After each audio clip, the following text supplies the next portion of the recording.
Esse é o ValenteCast, um podcast sobre direito, educação e tecnologia, e hoje nós falaremos sobre julgamentos online no Supremo Tribunal Federal e a substituição do voto ao vivo pelo voto a voto. Durante o ano de 2020, nós estamos publicando esse episódio no dia 7 de dezembro de 2020, por um fator externo, que foi a pandemia causada pela Covid-19,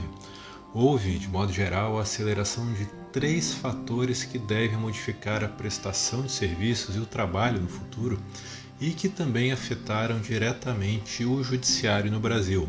que são, em primeiro lugar, a ampliação do teletrabalho, do trabalho remoto, do home office, que sem entrar na diferenciação que existe entre cada uma dessas espécies e outras formas de prestação de trabalho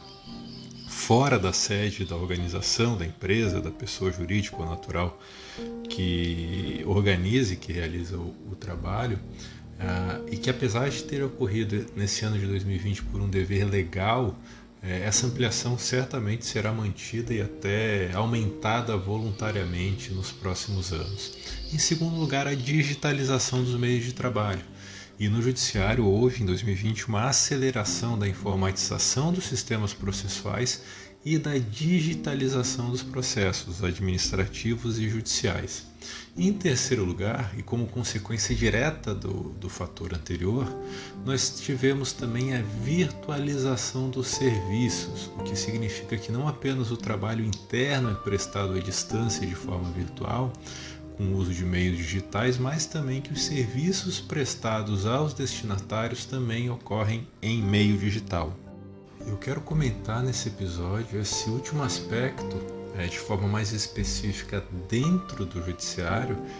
que levou à virtualização da prestação jurisdicional, ou seja, não apenas os processos são digitais, mas os serviços prestados pelo judiciário passaram a ser também realizados à distância por meio digital, o que significa que não apenas os sistemas judiciais e os processos são praticados exclusivamente no meio digital, como a consulta ao andamento processual, a emissão de certidão de antecedentes, a apresentação de petições e documentos, o que já era normal para muitos de nós, mas também os serviços prestados pelo judiciário ocorrem virtualmente. E aí nós temos a realização de audiências, sessões de julgamento virtuais e telepresenciais, a prestação de informações e realização de atendimentos por e-mail, telefone, aplicativos de mensagem, videoconferência, o que dispensa deslocamentos e a presença física de partes, advogados, servidores, magistrados e qualquer outra pessoa dentro da sede do tribunal, do fórum ou de qualquer outro local de atendimento. E entre essas inovações nós temos a ampliação do uso das sessões de julgamento virtuais ou online e também a regulamentação das sessões de julgamento telepresenciais, que nós já vimos em um episódio anterior do nosso podcast. Para quem tiver interesse, está no episódio número 49. Em resumo, o que nós vimos nesse episódio 49 é que a sessão de julgamento virtual ocorre totalmente de forma remota, em um ambiente digital, com um prazo de duração em dias, para que todos os integrantes do órgão julgador possam analisar todos os processos e apresentar seus votos de forma assíncrona, ou seja, em momentos diferentes. Na sessão de julgamento telepresencial, nós temos uma sessão de julgamento presencial realizada com o uso de videoconferência, e aí há um prazo de duração em horas no próprio dia da sua realização, para que todos os integrantes do órgão colegiado possam analisar todos os processos e apresentar seus votos de forma síncrona, ou seja, na sequência, no mesmo dia e durante a sessão de julgamento. A ampliação da realização de sessões de julgamento online ou virtual pelo Supremo Tribunal Federal levou à substituição de uma cultura de acompanhamento voto a voto, voto ao vivo, melhor dizendo, pelo acompanhamento voto a voto. Eu lembro que nas sessões presenciais e telepresenciais, que são transmitidas pela TV Justiça e reproduzidas em diversas plataformas, é possível acompanhar a leitura ou a apresentação do voto de cada ministro, mas em regra o início e o fim da sessão ocorrem no mesmo dia,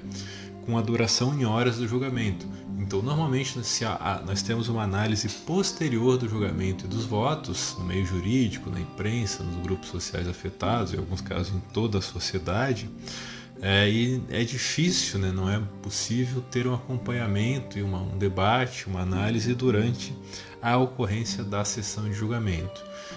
Por exemplo, vou citar dois exemplos extremos. O primeiro é do HC 152752, que tratou da possibilidade de prisão em segunda instância. O STF realizou uma sessão de julgamento que durou quase 11 horas. Foi a sessão de julgamento única mais longa da história da Corte, que iniciou no dia 4 de abril e acabou na madrugada, perto da 1 hora da manhã, já do dia 5 de abril de 2018. E por outro lado, é claro, também existem situações não só no Supremo, mas em qualquer tribunal, que um julgamento de um processo pode durar em mais de uma sessão, seja porque há pedido de vista ou até mesmo pela necessidade de um período maior de julgamento que extrapola uma sessão, seja pela quantidade de sustentações orais, a extensão do relatório dos votos, a complexidade da causa ou por outras razões.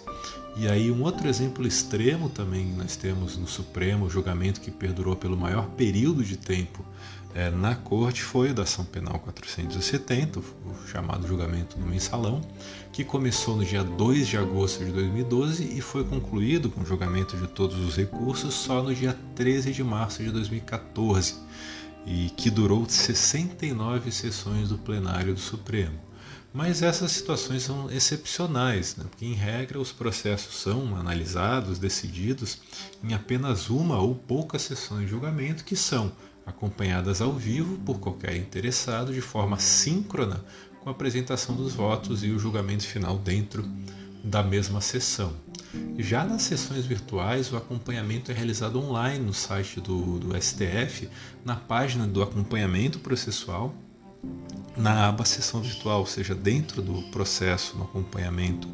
na consulta processual, verificando a tramitação do processo. Quando inicia o julgamento, a sessão de julgamento virtual, aparece uma aba sessão virtual e ali é possível acompanhar diariamente, ao vivo e 24 horas por dia, a situação da sessão de julgamento e o voto de cada ministro que já apresentou, né, a sua manifestação. E essa publicidade dentro da sessão de julgamento permite que durante a sua realização online no STF, que inicia sempre à meia-noite de sexta-feira e tem um prazo de duração de 5 dias úteis, conforme o artigo 2º da Resolução 642 de 2019 do Supremo, é possível acompanhar todos os votos apresentados pelos ministros em uma duração maior do que em regra ocorre na sessão presencial ou telepresencial, porque aqui a gente tem intervalo de dias, né, entre um voto e outro, que não ocorre na sequência. E nós temos um exemplo recentíssimo, né, que ainda está em julgamento, que é o da ADI 6524, que trata sobre a possibilidade ou não de reeleição ou recondução da mesa diretora do Senado Federal e da Câmara dos Deputados na eleição imediatamente subsequente, seja na mesma legislatura ou em legislaturas diferentes. Desde o início da sessão virtual, que ocorreu na sexta-feira passada, dia 4 de dezembro de 2020, houve um acompanhamento de todos os votos na imprensa e no meio jurídico, com comentários, análise e previsões sobre os votos remanescentes e os prováveis resultados da decisão. Apesar de a sessão se encerrar apenas no dia 14 de dezembro, os votos foram apresentados de forma rápida. A sessão começou na sexta-feira e no domingo, já dia 6 de dezembro, houve a apresentação dos últimos votos, com uma ampla cobertura da imprensa no próprio dia, inclusive à noite, quando os últimos votos foram apresentados, e no dia seguinte, hoje, no dia 7 de dezembro, com comentários, previsões e críticas e análise do voto de cada um dos ministros do Supremo. Então isso permite que nas sessões online, hoje nós temos a substituição do voto ao vivo pelo acompanhamento voto a voto, durante os dias de duração da sessão, com a leitura de cada um dos votos inseridos no plenário virtual de forma assíncrona. E os comentários realizados somente após o julgamento foram substituídos pela possibilidade de se comentar, divulgar e criticar cada um dos votos e prognosticar os votos remanescentes e possíveis resultados até o fim do prazo da sessão virtual. Eu lembro que Como os episódios anteriores, esse também está disponível em formato de texto no site www.oscarvalentecardoso.com/blog, e amanhã nós voltamos com mais um episódio do ValenteCast. Até mais!